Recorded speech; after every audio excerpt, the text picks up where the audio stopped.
Registration for the 2023 AFCA convention is now open. Join us as AFCA returns to the Queen City. Mark your calendars for January 8th through the 10th, 2023 in Charlotte, North Carolina. If you are attending the convention, dues, fees, and ticket requests not received by December 10th will be processed on-site at a higher convention fee and ticket price. For more information, visit AFCA.com. This week on Inside the Headset, we are featuring McKinney Boyd High School's assistant coach, Tim Brooks. Coach Brooks describes his coaching path, shares his coaching philosophy, and talks about his experience with the AFCA's 30 under 30. Now, let's get inside the headset with Coach Brooks.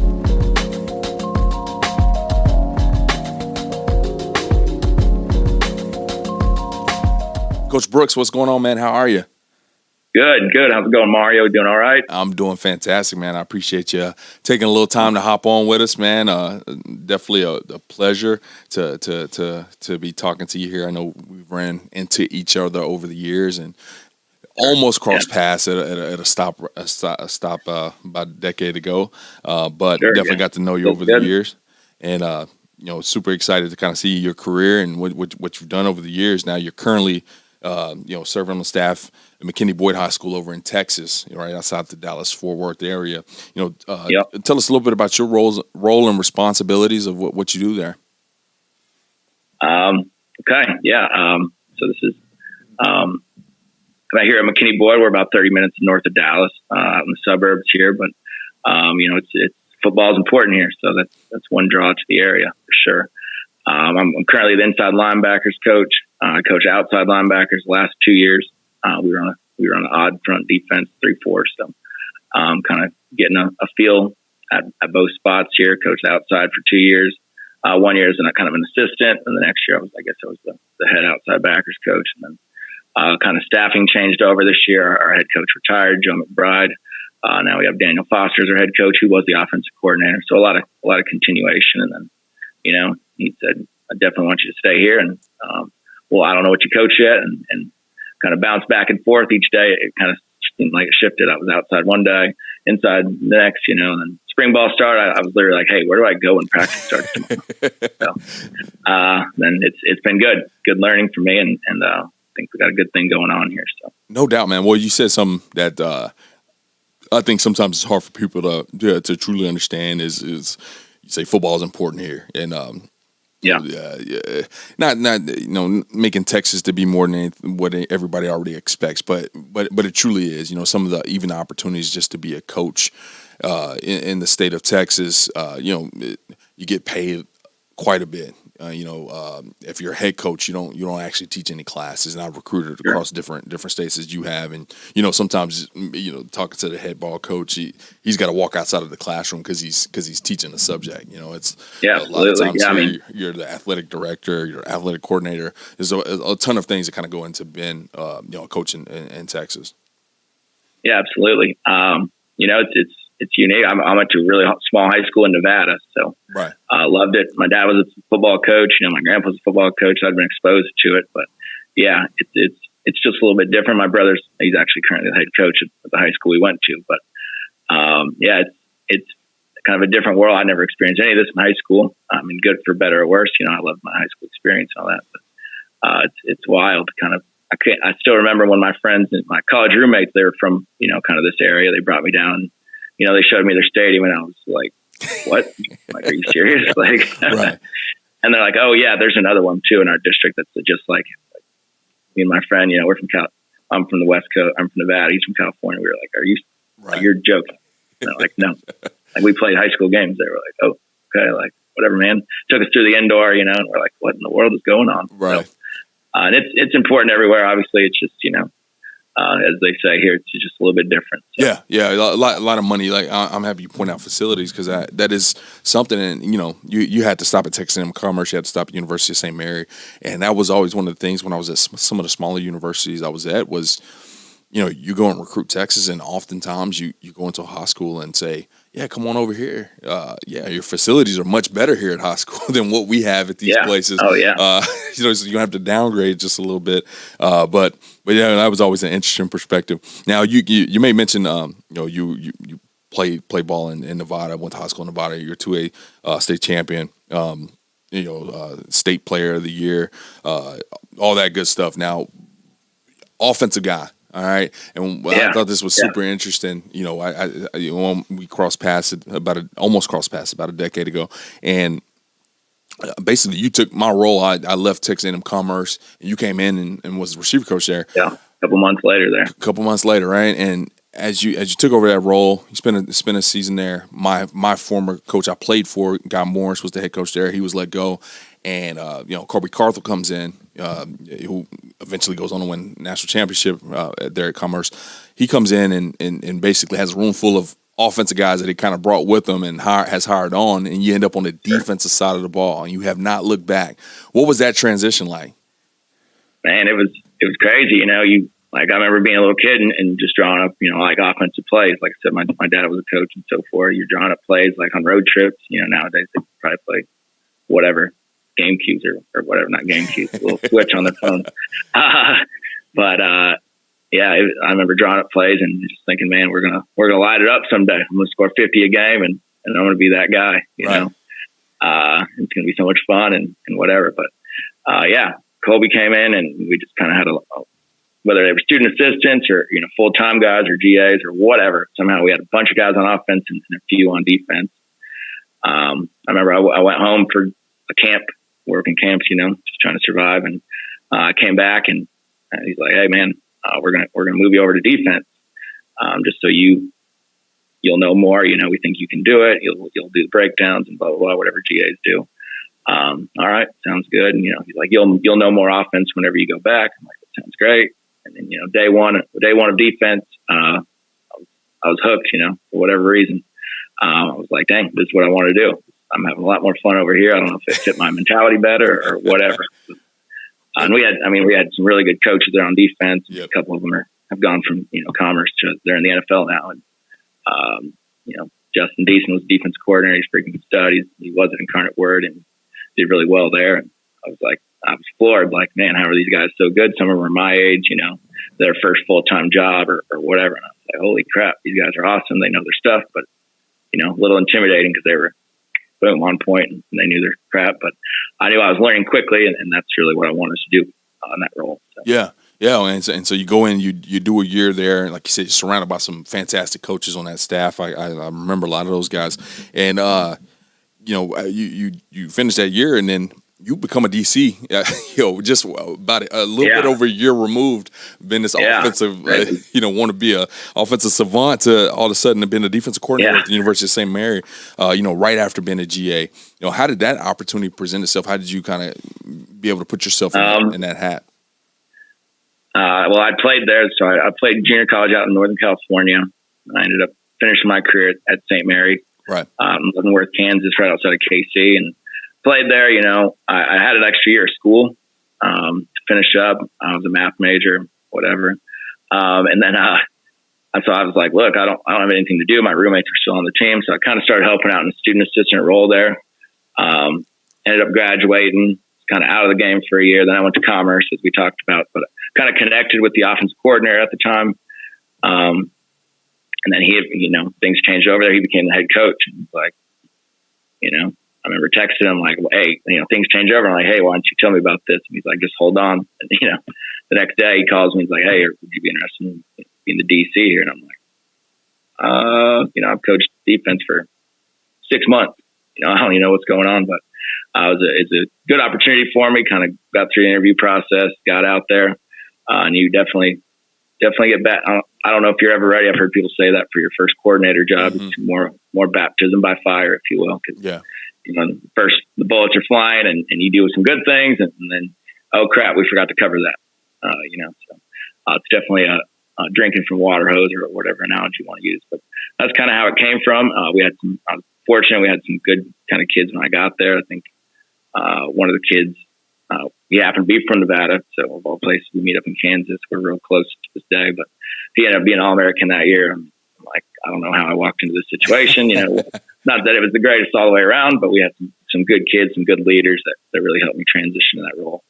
And so when did you see the biggest leap? Because like you said, I mean, There's never a good time. There's never a perfect time to become a coordinator. Sure. You know, you're not always you won't be prepared for everything. But after 1 year, especially like you said, you know, you're an offensive guy. You know, for only this 1 year, and then all of a sudden you're a defensive coordinator. I mean, he'd say, he's like, "What defense you going to run?" I'm like, "I only know one. I only coach one. So we're running basically a 4-2-5." So right. And so, at what point do you feel like you start to get comfortable and maybe made some leaps as a defensive coordinator to where you know, walked into a game and kind of was 100%? A lot really that first year. Really? Definitely not game one. We got lit up. I think then we got lit up probably the first 2 or 3 games, and then some things started clicking. You know, and you're like, okay, I kind of got this figured out, and you know, you're catching on when the kids, not in a negative way, but they're coaching their teammates like, dude, he tells you that all the time. You know, right. You just figure it out. You know, that's when I just remember really catching on, and kind of game 3, 4, 5, 6, we started playing better kind of throughout the year, and we won some, I guess, say more defensive games, which we definitely weren't in early in the year. Yeah, I think I gave up 62 my first game. Like, holy crap, what's going on? And then, you know, late in the year we started winning. We won a game like 19-18 and things like that. Right. You start to get a little more confidence as you go, and like build the relationships, of course, with the kids, and that's tough. You know, at that level, a lot of kids aren't around in the summer, so I don't know these kids. You know, they show up August 10th. I'm like, well, we got a game in 3 weeks. Yeah. I don't know what I'm doing. I don't know your name. Let's rock and roll. Yeah. I tell you what would be fun though is if we could get a hold of that first game as you as a defensive coordinator. Oh my gosh! So you could just break down what, and you'll probably ask yourself a lot, like, man, what was I thinking? What was I doing? You know, I'm sure you learned a ton, you know, since then, obviously. But that definitely be fun to go back and kind of look at that game. It'd be a massacre. Yeah, it's funny. I vividly remember this. You know, modern social media age. Like, I remember one of their, like, I don't think it was a negative way. I still talk to the guy to this day. You know. Coaching network kind of friend. And I remember after the game, you know, they lit us up, and their receiver coach follows me on Twitter. And I'm like, oh man, this guy just getting mocked over there. Like, you know, we're friends on everything now. See him, you know, at the convention, whatever. We say hi and good time. But that's awesome. Man, I remember telling the other coaches about it. Like, man, modern warfare here. That's right, so, man. You're just trying to get in that head for the next time they saw you. Now, you spent those 4 years there as the DC at University of St. Mary, your alma mater. It's 6 there, yeah. I was there for 6 seasons, 5 years.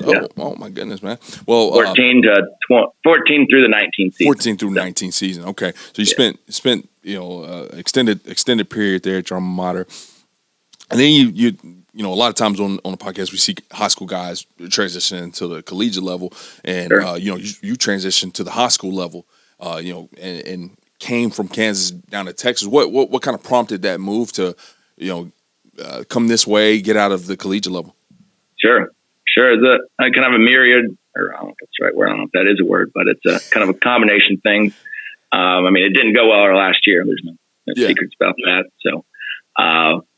And then I kind of transitioned out, but it was really a good time for self-reflection for me. Like, okay, like obviously we had some ups there. I think at that school we have the best record and we have the worst record. So, you know, we kind of went up and down.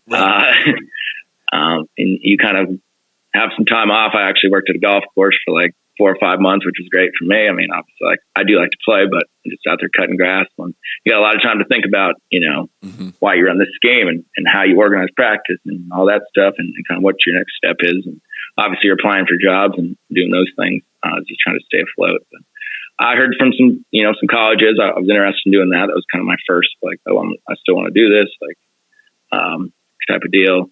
Heard from some people, kind of really wasn't the right fit. You know, whether I made the interview process or whatever. Like I said, I do have a lot of friends down in this area. I'd always told them I was coming back after I left Commerce. So I think they stopped believing me for 2 or 3 years. They're like, okay. And then 6 years in, they're like, you ain't coming back, dude. And then kind of applying for jobs. And this is kind of, I guess, if you will, my backup plan. Like, I'd taken the math certification test. Like, I wasn't a certified teacher, but I'd taken the test because I knew, you know, college coaching. Who knows what happens, right? So I ended up applying for some jobs, and you know, it went fast. You know, some of the college processes, in my opinion, can drag out, and it was quick.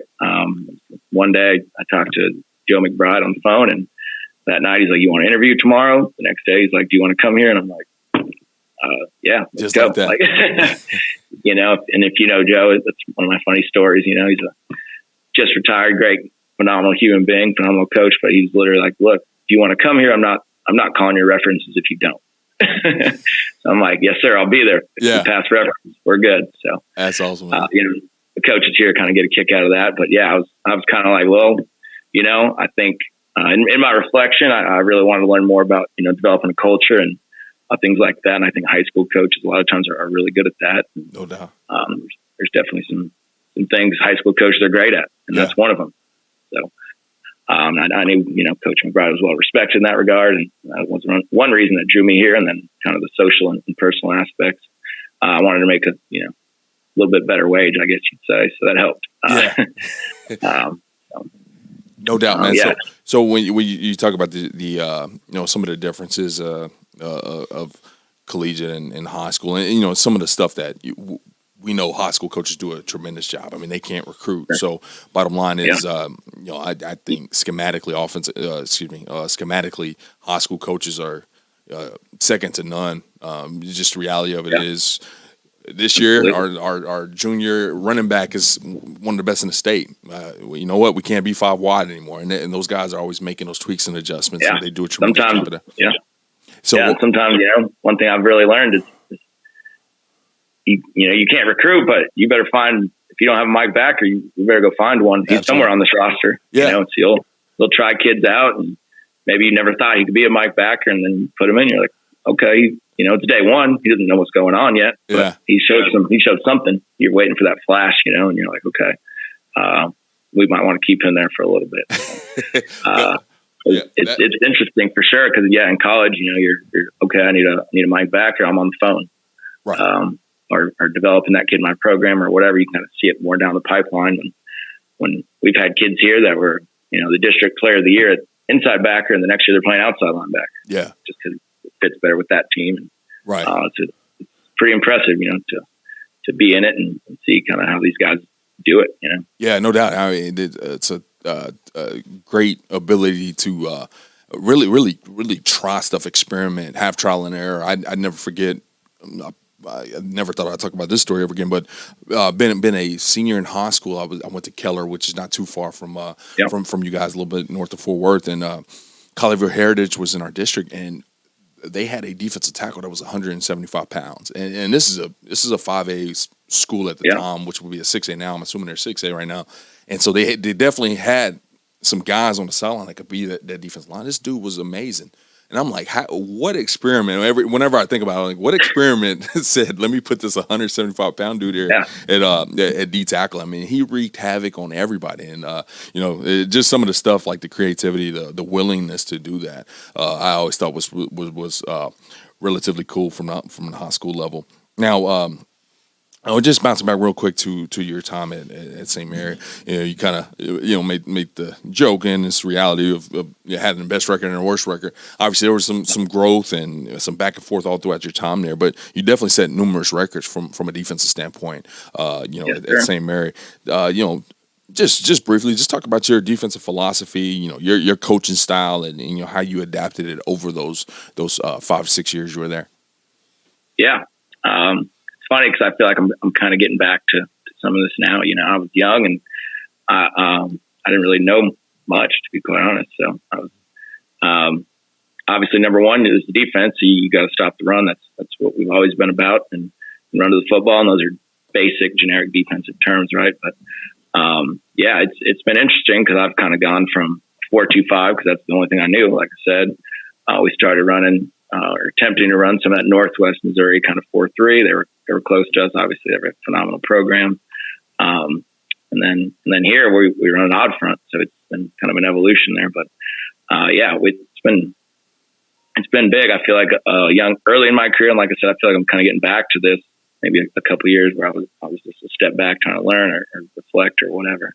My first 3, 4, 5 years at St. Mary, man, I was just energetic as can be. I don't know if I saw myself as Brent Venables or what, but I was just, excited to be there. And I think the kids are really fed off that. And you hear coach talk about it a lot, and I believe it. If you bring the energy, they're going to bring the energy. So that's kind of what I tried to do. I'm like, look, we don't run the ball, I'm not a good enough schematic coach to fix that. So maybe it was some self doubt or whatever in there, but I just knew we better freaking be excited to be there. And part of that is culture. Like I said, I wanted to get better at culture that brought me here, but I knew we needed a culture to want the kids to be there. At that level, it's NAI. Kids are paying for school. They got to want to be there. They got to want to be excited about it. And you want them to want to play defense for you. And one, that's the kids on your campus, but two, that's, you want them to say, oh yeah, like some of the best moments of my career were kids like, oh, I came here because all the players told me to play for you. Yeah. Like, dang, that's awesome. It's a big responsibility, but you're like, okay, I think I'm doing something right. No doubt. Whether it's the energy or just connecting with kids or whatever, but yeah, it's been interesting. It's a good feeling, like it's like, oh, I'm going to come here because Coach Brooks is here or whatever it is, Well, I mean, honestly, that's fantastic that you were able to kind of come into sync with that a little bit. You definitely were probably premature for the defensive coordinator role and initially, right? And you made up for maybe some of the deficiencies from a knowledge standpoint by, creating this energy, creating this passion, creating this, hey man, we're going to line up and we're just going to go hard because this is what our coach is going to do. We definitely weren't very multiple. I knew we better be good fundamentally. That's something I'll take with me to this day. And if I reflect on, towards the end of my time at St. Mary, we weren't as good fundamentally, so that's, some things I'd reflect on and here at McKinney Boyd, we hit our fundamentals every day and so forth. So, I think that's always where it starts. I mean, defense, you got to be able to get off blocks. You got to be able to tackle people. But I think energy and like I said, you just wanted to be there, whether you're in college or at the high school level. You want the kids to talk about, man, at football practice, Coach so-and-so does this. Man, that kid in the back of his head's like, man, I want to go out for football. Yeah. You're building your program in that way, whether you're not necessarily, you're recruiting your hallways. Sure. I can't go recruit a kid off the street, but you want the kids to be involved and excited about, McKinney Boyd football or whatever program you're in. So. That's awesome, man. Well, hey, before I let you go here, I just wanted to talk a little bit about your experience, being a part of that 2017 30 under 30 class. How did that help you as a coach? Early on in your career, or relatively early, you're still a young guy, so that's always relative. But how was that experience for you? Oh man, it was incredible. Like I remember, I was out recruiting, when they sent me the email or whatever, and it's like, hey, you're in. And I couldn't believe it. I was like, and I think there had only been 1 year before that. I didn't really know what it was, but I was excited. It was an incredible honor. But even better than that was it was in Nashville, and we get there, and they give you your itinerary, and there's all these like cool things to do, and there's a lot of great professional development in football. But in my opinion, that's the best thing I've ever gone to, because just the detail. Everybody can talk about we should spill count or whatever it is, but the detail, like, nobody talks about. I remember they talked about how you should interview and which way you should hold your briefcase or your bag in your hand, so smooth exchange when you shake hands with the coach or the principal or AD or whoever you're talking to. Little things like that that you never thought about before. Like, I'm going to go to this interview. So I thought it was awesome. It was just a very, very exciting time for me. But also it's so beneficial because we didn't talk. I don't know if there's any X's and O's in there. I think Glenn Caruso came in there and said some great stuff. I still have the notes this day. I'll look over them once in a while. We talked to James Franklin. We talked to a bunch of really, really, influential people in the profession, and they were excited to be there. I don't even know if it was all prompted. I think a lot of them were just like, oh, I want to talk to these guys. Can you get them here at 12:30 or whatever time it was? All right, y'all go over there, and it was awesome. So yeah, I'd do it every year if I could. No doubt. Man. And then, go ahead. Go ahead. Oh, I was just going to make mention, because you kind of talked about Glenn Caruso and James Franklin, and you're exactly right. I mean, they are passionate about really that group, and so they've continued to come over the years, and now it's a little bit more actually scheduled now, but they always want to be a part of that, because they love pouring into the young coaches and just keeping it real about the profession. Yeah, it was cool. I mean, I was an NAI coach, and there's a good mix. I mean, there's high school coaches, there's small college coaches, but it feels like it felt good to get recognition, 'cause at the end of the day, in my opinion, I've coached, coached Division II, I've coached A&I, I've coached here. At the end of the day, and me and my brother talk about this, he coached a 2A school in Nevada. At the end of the day, football is pretty similar. It's getting on blocks, tackling people, and doing the opposite on offense, but it's all the kind of the little things, the professional things, and that's where you can really grow, in my opinion. Absolutely. Like I said, it's an area you don't talk a lot about. It's good networking and all that as well. I mean, I'll talk to those guys here and there, and on Twitter, or, at the convention, or even text or calls, whatever it is. But that's one thing I really liked about it. And then it keeps you involved as well. I know every year there's opportunities to be involved at whatever. You can help out the AFCA. You can do this. You can do that. Right. You can vote on some things, and it's really awesome just to stay involved in that, and you continue to grow your network as well. Because I know you guys do the events every year. Like, okay, everybody come back, and then boom, you meet the whole new class. You see the guys you were with. And it's just a really, really awesome experience. No doubt, man. Well, I appreciate you, especially being a part of the earlier stage of this deal. Kind of setting the foundation to what is continuing. The OGs, the other one is 30 under 30. Yeah. We might have to bump that number up, maybe keep the age the same. But it's just so many qualified candidates that submit, and the hardest part is sending those the declination letters out to guys that I can't even imagine. And, I a lot of good coaches. The more you coach, the more you realize, man, there's some freaking ball coaches out there. No doubt, man. Well, hey, Coach, I sure appreciate you hopping on. Before you hop off, though, I do want to give you the opportunity to share your social media account, just so anybody wants to keep up with your journey, they can do so, ask questions, anything like that. Yeah, absolutely. My Twitter is just at Coach Tim Brooks, just like it sounds.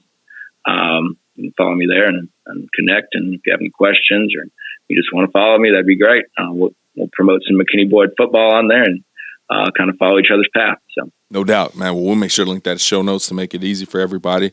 And once again, I appreciate you for hopping on with us, spending a little time. Best of luck this fall, and look forward to seeing you in Charlotte, man. Absolutely. We'll see you there. I appreciate you, Mario. All right. Thanks, Coach. Thanks for listening to this week's episode of Inside the Headset. If you heard anything on this episode that you would like to learn more information about, head over to AFCApodcast.com, where you can find every episode and all of the corresponding show notes. While you're there, take a second to rate, review, and subscribe to the podcast.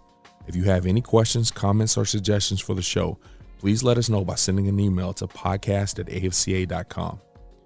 Make sure to follow the podcast on Twitter at Inside the Headset and tag it when you share each episode. You can stay up to date with all things AFCA by following the @WeAreAFCA Twitter account. Every episode of Inside the Headset can also be found on your favorite audio streaming platforms such as Spotify, Apple Podcasts, and YouTube. If you are not currently a member of the AFCA, be sure to find us online at AFCA.com and apply to join over 10,000 NFL, college, and high school coaches from around the country who are striving to be the best they can be. With an AFCA membership, you gain invaluable access to the annual AFCA convention, the bi-monthly magazine, and the new and improved digital library, which contains thousands of videos and articles contributed by hundreds of current and former football coaches. You can also visit AFCAinsider.com to sign up for our free weekly email newsletter on the right-hand side of the screen. It comes out every Tuesday at lunch and is filled with great articles and stories written by many of the same coaches you hear on the podcast. It's geared to help you become a better coach tomorrow than you are today. Be sure to connect with me on Twitter at Coach Mario Price. And remember, the AFCA is not just an annual convention. It is an association that continually promotes education, guidance, and networking. But it is also so much more than that. The AFCA is about celebrating the past and educating the future. It is about developing great coaches who will produce great teams and even better people. So invest in your skill set and impact today by engaging with the AFCA.